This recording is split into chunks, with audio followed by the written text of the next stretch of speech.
So what's been your greatest challenge, like with the new businesses?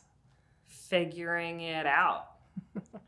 There's no playbook, is there? There is and there isn't. You know, there's so much information out there on how to do it.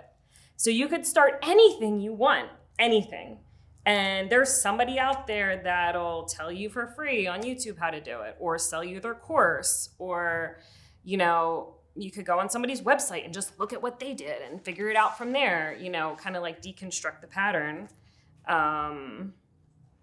But then there's so much information out there that you're like, where do I start?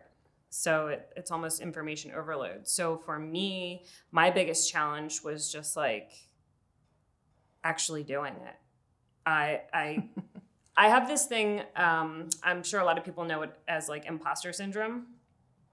And I call it that chatter that like, it won't stop talking in your head, right? And my phrase that I always hear would be like, you don't know enough about that yet. And that's the thing that held me back the most. And I'd be like, okay, I've got to research it more. I got to look it up more. I got to see what they're doing.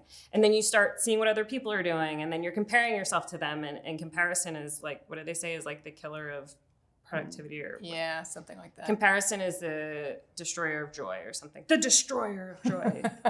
I'm imagining like a Marvel character, like annihilating some joy. But that was my biggest hurdle, was just now when I hear myself think, you don't know enough about that yet, I'm like, well, we're going to try anyway. And that's my cue to do some maybe some just imperfect moves. You know, maybe it won't work. Maybe it will.